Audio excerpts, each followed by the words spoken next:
I wanted people to understand that content marketing at Freshpaint, which was a new function when I joined the company, I wanted them to understand that content has real value. So I looked for really quick wins, things I could just do quick to get more eyeballs on the website, to get more people reading, sharing our content.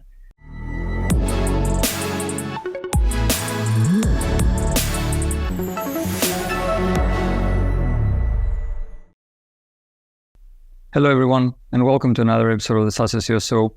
I'm your host, George Casiotis, and today I'm very happy to be joined by Mark Rogers. Mark is the Director of Content Marketing at Freshpaint. He's been working in content marketing for a decade and has held every job from writer to editor to strategist. Mark, welcome. Thanks. Yeah, George, it's great to be here.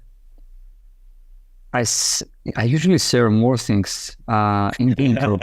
So I would kindly ask you to share a few things about you and your background, and like what has brought you to where you are today. Yeah. So I think, like you said, I've been in content marketing for about a decade. I actually started my career in sales, which I think gave me a really interesting perspective on content marketing when I started in that. So I think even now, 12 years after working in sales, a lot of my content is still influenced by what I see on the sales side. So that's really important to me as a. But as for how I got here, prior to being director of content marketing at Freshpaint, I was director of content strategy at Animals, which I'm sure a lot of people know that content agency. It's pretty well known. And then before that, I was at another marketing agency doing content marketing there as well. So. Just spent a lot of time in content marketing over my career, and I just love content as a medium for marketing because it's one of the ones that really depends on the quality of the work, like content versus advertising. For example, with advertising, you can put dollars toward anything and you'll see some amount of performance. It might not be good performance, but you'll still see performance if you just put money into it. With content, if you don't create something that's amazing and really catches attention, you're not going to get anything out of it. So I like that kind of all or nothing approach. And that's how I approach all the content that I produce is, how can we make it as good as humanly possible? So that's a quick high level summary. I didn't know that your background is like that you worked at two different agencies. Would you say that you're still recovering from this experience? Yeah, I think so. I think agencies are great. Like I still love agencies. I think it's a great place for any marketer to spend some time in their career. But yeah, the burnout is intense because the work's intense. I mean, it's fun. You bounce around from client to client to client, but yeah, it wears you down after. I did about 6 years total in the agency world, and it's tough. Startup life is at Freshpaint. Different. It's also intense, but nice to focus on one company and one product and one audience for a change. Yeah. For people who haven't heard of Freshpaint, can you please give us a little blurb of like what the company is and who gets the most value out of its products? Yeah. So Freshpaint is a healthcare privacy platform. So what that means is we work with healthcare companies to make their ads, analytics, and all of their marketing HIPAA compliant. So in the United States, HIPAA basically governs the flow of data for healthcare consumers versus healthcare companies like hospital systems and insurance companies and things like that. So there's a lot of concern with data privacy when it comes to ads, analytics, and marketing. As you know, in marketing, everything that marketers do, there's some sort of data associated with it. So whether you're doing ads or analytics or website personalization or chat bots or A/B testing, really anything you can think of, all those tools collect data about the people that are interacting with them. And then in most industries, that's not a problem. It's fine. They collect data, they share it back to the marketers so they can optimize performance. In healthcare, getting that data is a problem because that's considered protected health information in a lot of instances. So healthcare just deals with different challenges there. So Freshpaint kind of sits in between ads and analytics platforms and marketers and helps pull out protected health information, prevents any of that from being shared with those tools, just to ensure HIPAA compliance among all the marketing they do. is this one of the reasons why they still use fax for because we had a fax SaaS reaching out to us a while ago, and I was very surprised to see that there's still people using fax, but apparently there is a use case for that in health. Yeah, and that's pretty much it. A lot of like healthcare marketers and healthcare in general, they don't want to use like the outdated technologies. A lot of times it's just the easiest approach when you consider all the data privacy concerns with just even email. There's data privacy concerns there. So they tend to err on the side of caution and use the safe, proven technologies, even if those are 20, 30 years old, like fax. Now, I wouldn't call what Freshpaint does as category creation, but the truth is, as for my understanding, at least, that what you do is quite niche, and I wouldn't expect there to be a mature market around your solutions. My question is, how do you approach content marketing for such a company? Yeah, that's an awesome question. I would say the industry itself, the healthcare industry, definitely is a niche. It's almost $1 trillion a year industry, so it's a massive, massive industry. Our solution, Freshpaint's solution, is relatively new to the market. We're a handful, 4 or 5 years old, and we've really only started to see great traction in the past year on the product, which is pretty typical for a new SaaS company. It takes a few years to get things up and running. So right now, my approach to content marketing with all of that in mind is just really trying to make people aware of the problem that exists. So a lot of times healthcare marketers don't quite understand the challenges of ads and analytics, or if they do understand the challenges there, their legal teams are preventing them from doing really interesting, really good advertising, really good analytics. They're just prevented from doing a lot of things. So my focus is generating awareness of the problem and then generating awareness of the solution. Even if it's not Freshpaint, I'm just trying to generate awareness that there are solutions to the problem of data privacy in healthcare. So that's really where I focus. It's just on that problem awareness, and solution awareness. Do you mean that? People who practice marketing in the healthcare industry may not be aware, may be ignorant of the fact that they have to be, like, one of the activities they do has to be HIPAA compliant, and that they are not even aware of that, and that you should sort of tell them that, you know what, like, you can't run ads and then store this data there and then share them with this company and so on without being compliant. Is that? Yeah, that's basically it. And part of it is because there's new regulations that came out late last year and have been updated throughout this year that affects how healthcare marketers can use ads and analytics. So it's made it challenging for something as simple as like Google Analytics. It made that challenging for healthcare marketers to be able to use that. So a lot of healthcare marketers still don't understand that that's a problem, and they're seeing fines and lawsuits and things like that, which are really serious problems. So the first step we've got is, let's make sure people understand these problems. Let's make sure they clearly understand it, because the way the regulations come down, it's all legalese, it's complex, it's hard to understand.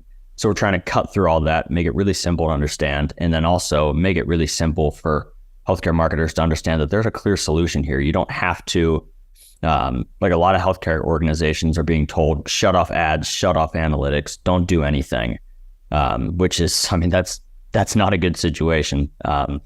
So we're trying to make people aware that there's a HIPAA compliant solution here. There's a couple different paths you can go. Obviously, Freshpaint is one of those paths, but it's not the only path even. So I try to make people aware of all the paths that exist, because each healthcare organization is gonna have different nuances and different needs for a different path. So I just want people to be aware of all the options and then hopefully draw their own conclusions that maybe Freshpaint is the best option. Moving forward, I wouldn't expect doing something like that in the beginning, but moving forward, do you see Freshpaint sort of stepping out of topics that are strictly connected to the product's capabilities and discussing all things healthcare marketing, to not discuss just the problem, raise awareness about the problem and the solutions, but like really educate the industry about everything around their role and what they're doing. Yeah, I don't know that we're ever going to go like that wide in healthcare marketing. Where I see us actually going, then it depends on how things go in the future, but I think there's going to be more regulation for data privacy in other industries. Like right now, we're just focused on healthcare because that's where the heaviest data privacy regulations exist. But I think financial services, insurance, other regulated industries are going to start to experience similar data privacy regulations. And at that point, it'll make sense for us to step in there as well and say like, hey, we've got a proven model that works really well in healthcare. We can also apply it to financial services or insurance or any other regulated industry that exists. So I think that's likely where the future is for Freshpaint and for similar companies. But I think it remains to be seen a little bit as well. That makes sense. What did you focus on in your first, say, 90 days in the job? Yeah, I love that question because a lot of times I think marketers come into a new company and their default state is to do nothing, essentially. It seems like it's a popular thing to like come in and, talk to 100,000 customers, watch product demos, like do all this stuff that is really, really important, but isn't essentially, focused on the immediate tasks that you need to do. So my first focus when I jumped into Freshpaint was what are the quickest wins I can build up. I wanted people to understand that content marketing at Freshpaint, which was a new function when I joined the company, I wanted them to understand that content has real value. So I looked for really quick wins, things I could just do quick to get more eyeballs on the website, to get more people reading, sharing our content. So a lot of that was I did some refreshing of existing content. We didn't have a ton of content. We hired a few agencies over the past few years to write content. So we'd had some. So I did a lot of refreshing of that. I also dove into the webinars that we had done and started to pull content ideas out of that and build content from there. And then I also connected closely with the sales team to understand like when you're in a sales cycle, when you're in a deal flow with a potential customer, what pieces of content could help ease this? Where could we help, reduce friction? So our sales cycle at Freshpaint, it's on the longer side when it's compared to like a Grammarly or something like that. So it's high touch sales. So sales is heavily involved. So I just want to help them as much as possible from a content perspective. So that's really where I focused at first. I didn't even focus on strategy at first. I focused on just quick wins. How can I get content into production quickly, and where can we start to have immediate impact so people understand the value of content marketing? Was it challenging to sort of learn the nuances of like the vertical Freshpaint is operating at? Yeah, I would say definitely. There's challenges both in understanding the audience, understanding our product. Both of those are just really challenging. So I spent a lot of time just reviewing sales calls and listening to how the audience talks about the industry.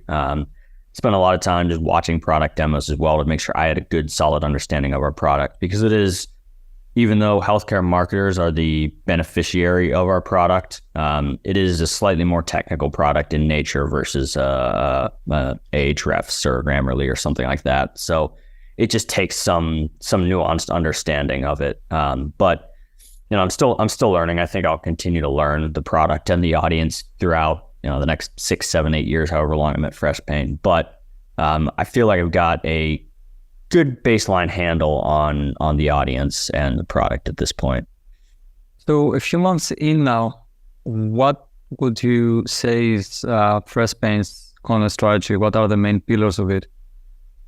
So right now, I'm building this content strategy around this idea of the privacy first framework that we've developed, which is basically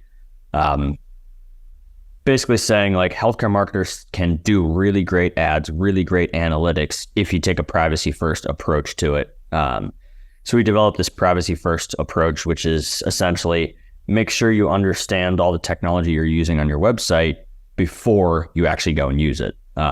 Because a lot of times, I mean, you probably know this as a marketer, you install a new analytics script on your website and you just run with it because all of a sudden you've got really cool analytics. In most industries that works well. In healthcare, if you do that and you don't quite understand how that script works and the data it collects, you could find yourself in, like I said before, a lawsuit or a serious fine from the FTC. So healthcare marketers need to take that privacy first approach of really understanding what that technology is and then figuring out how we govern the flow of data to that technology. So that concept that I'm really focused on generating awareness around right now. So my content strategy there is one part developing content, written content for our website about that privacy first framework. The next piece is developing webinars on the topic and working with partners to do those webinars and get them out into the world. And then I'm also pitching the concept to podcasts in our industry to help generate awareness on that side of things. And then the last component I'm really working on is getting that concept placed on third-party publications. So healthcare marketers, healthcare compliance folks, they love to read stuff. There's so many trade magazines, which is cool. So I'm focused on getting our thoughts, our ideas into a lot of those trade publications. So doing a lot of ghostwriting on behalf of our CEO and just getting the idea out there any way I can. I see. I read one of your LinkedIn posts, and as I was doing research for this episode, and you discussed the fact that for this company, for Freshpaint, you don't rely on or focus on SEO. And I agree, but could you please talk about that a bit and explain why SEO doesn't really make sense, at least at this point, for Freshpaint? Yeah. I'll caveat all of this by saying I'm a big believer in SEO in certain instances. I've done a lot of SEO content in my career. I think it can be huge for healthcare and for Freshpaint specifically. The reason I'm not focused there is it's mostly because of how our audience buys. So healthcare marketers, they tend to talk to each other and learn from each other more than doing their own research on things. So like I mentioned before, they love to read things. They spend a lot of time reading trade publications. They all go to specific healthcare conferences where they learn from each other and learn things like that. We've also seen from our customer network, a lot of times when customers are evaluating a solution to a problem, they'll reach out to other healthcare companies in the space because a lot of times healthcare companies aren't competing directly with each other. They're a lot of times regionally based. So a healthcare company in New York City, for example, isn't a competitor to a healthcare company in Los Angeles because they're different regions, but they're probably talking to each other about hey, here's this problem. What's the solution to it? So my content strategy is really focused around how can I plug into those conversations? How can we make sure that the chief compliance officer at NYU Health is talking to the chief compliance officer at Kaiser Permanente? And how can we make sure that they mention Freshpaint when they do so?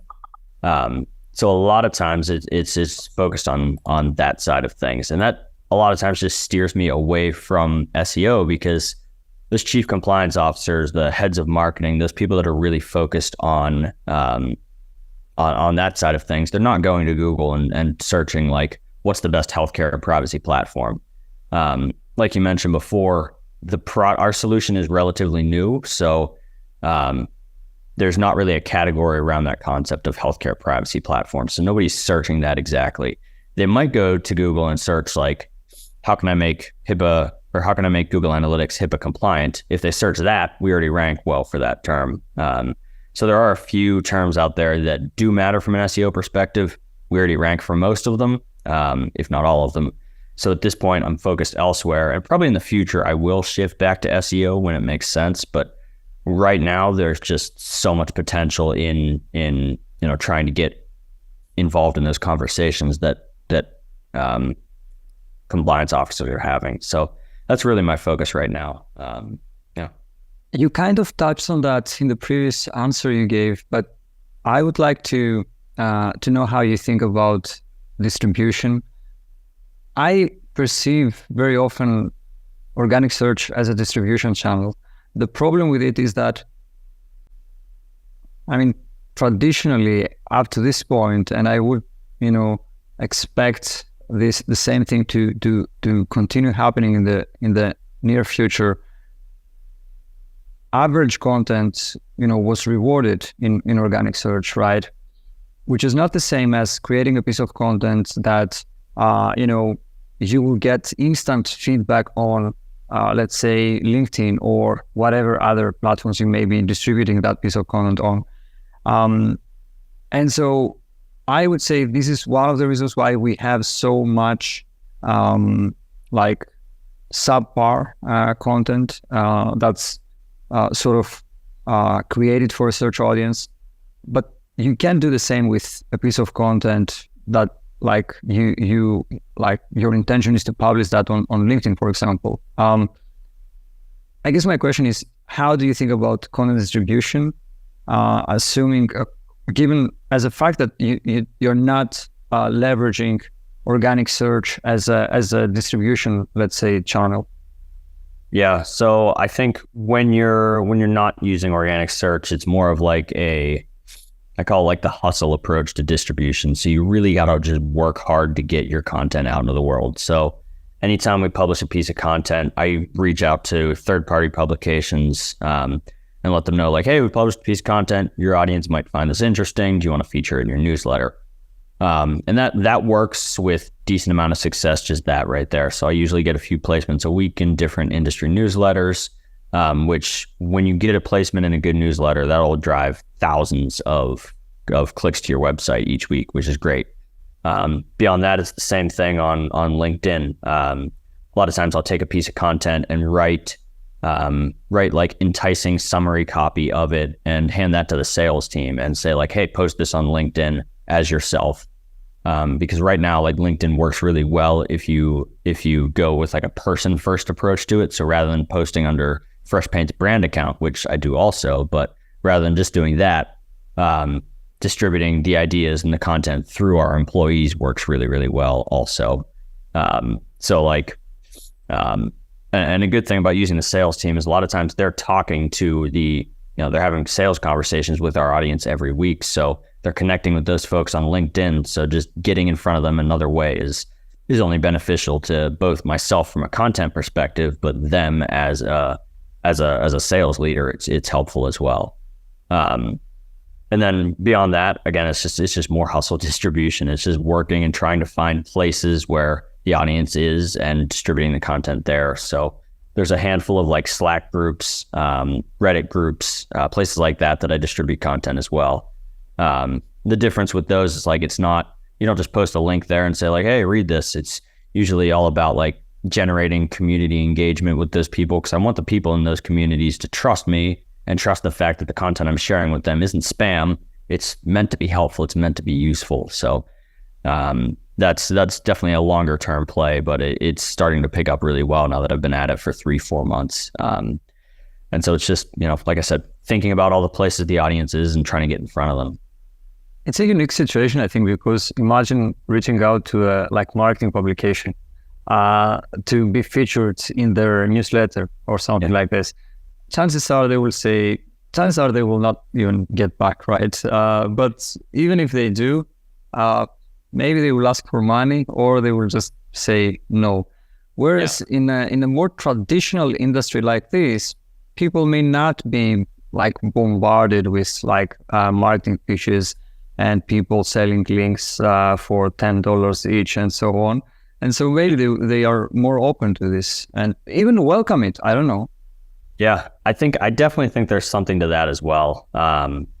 Because a lot of like traditional healthcare marketing or the marketing that's aimed at this audience hasn't been, I don't want to say it's not bad. It's just been, I'd say, a little more like formal, stiff, like unengaging in some aspects. And I try to make our content really easy to read, almost fun to read. And I've been, I hear a lot from our audience that like, hey, this piece was awesome. It was a really easy read. It helped me understand this.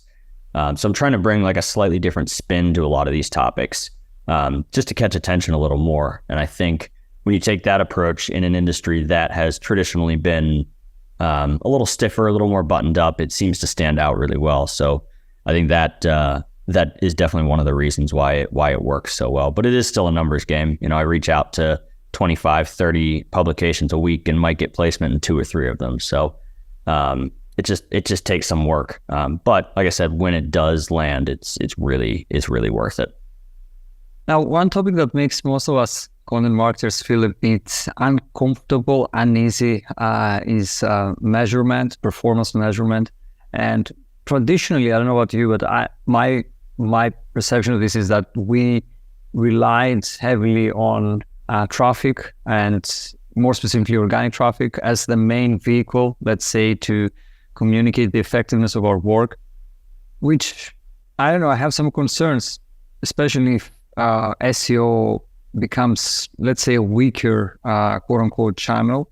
But regardless, I would like to hear your thoughts on measurement, and how do you approach, how do you measure the effectiveness of all the activities that you invest your time and resources on? Yeah, that's a good question, because since I'm not focused on SEO, I'm not from a measurement perspective, I don't look at organic traffic. I don't look at keywords. I honestly only take a cursory glance at overall traffic, because that's not my main measurement. So what I primarily look at is a lot of subjective measurements, actually. So I look at are we getting good comments on this content? When we send an e-newsletter featuring the content to our audience, are people responding to that email positively? So I literally look for, are people replying to it? And if they are replying, what are they saying? Beyond that, it's the same thing on social, on the Slack communities that I'm involved in. When I post a piece of content, I just monitor the comments there and make sure that we're seeing positive comments. Are people saying it's a good piece of content? Are they saying, oh, this is cool, I want to share it with my legal team or compliance team or something like that? Those are that's like the gold standard. Beyond that, I'm starting to look at next level content measurement. So understanding, I'm calling it sales assisted or content assisted leads. So basically, does a sales lead read a piece of content at some point during the sales process? That's something that I think will help help me understand if my content is helping the sales team, or if it's just kind of falling flat. So those are really the main areas I'm looking at right now. It's still early days, and luckily my boss and my CEO aren't pushing for traffic numbers. They're not focused on that either. So it definitely helps me be able to be a little more creative and a little more interesting in my content. I'm not just chasing clicks. That's a good position to be in. Yeah, it really is. After topic ideation, assuming that you locked the topic and you said that this is what we are going to write about, usually I would expect there to be a content brief, right? And I saw one of your latest LinkedIn comments on content briefing. Can you talk about your process a bit when it comes to content briefing? Yeah, definitely. So I'll say I think when it comes to content briefs, if you expect good output, so if you're working with freelance writers and you expect good content from them, you got to give them a good starting point. So I try to put a lot of effort into writing a content brief. A content brief probably takes me about an hour to write a content brief, because there's a lot of things that I put into a content brief to make sure that it's useful for my freelance writers. So trying to think of the most important pieces that I use in a brief that might be different. A lot of times what I'll do is I like to give working titles. So every brief that I do, I'll put 4 or 5 different related titles to the piece. That way the writer can quickly understand all right, here's the angle that we need to go for. It just helps them get a high level framing of the piece. And then I usually try to explain why this piece fits into the overall content strategy. So how does this relate to everything else we've done? Usually I always provide an outline to writers as well. And I always say with that outline, you don't have to follow this outlined to a T. If you see a different approach that works better through your research, feel free to go that direction. And then I also always try to include related Freshpaint content into the brief as well, because I think that helps writers understand, like, oh, we framed this idea in this piece a certain way, so I'll frame it the same way in this piece. And then beyond that, it's just thinking of other things that would be helpful from a writing standpoint. I mean, a lot of content marketers have been freelance writers or been writers at some point. So just put yourself in that person's shoes where you think would be helpful from a briefing perspective, and that's the approach I try to take. I would like to shift gears a bit and discuss AI in content marketing. My question is, have you experimented with it? I guess yes, but if so, what are the best use cases you see, for your role at Freshpaint and in general for content marketers? Yeah. So I use ChatGPT pretty much every day in my job. I don't use it to write content or anything like that, but what I find it really helpful for is like helping to tease out different aspects of something I'm trying to figure out. So like a good example, I still write a lot of content for Freshpaint, even though I'm also working with freelance writers. But in my content writing, I'm always terrible at writing intros to an article. It's my biggest weakness. So I use ChatGPT to help me bounce ideas for the intro off, just back and forth. So I'll take the article that I wrote, I'll paste it in ChatGPT and be like, hey, write an article or write an intro for this article. And it always writes something terrible. ChatGPT sucks at intros too, but it at least helps me understand, like, oh, that's an interesting concept that I may not have thought of when I came to an intro. Or sometimes I'll just get weird with it and be like, write an intro to this article as if you're Stephen King. Just see what it comes up with there. And again, it's never good, but it helps me just frame the intro a slightly different way so that I can come up with an interesting, engaging intro. I do the same approach with titles for all of our blog posts and webinars and things like that. I'll usually write 4 or 5 different titles myself, post it into ChatGPT and be like, hey, give me 10 more titles on this topic. And usually comes up with 10 that are, again, pretty bad. But like I mentioned before, it helps me see something in a different light that might be useful for the final title.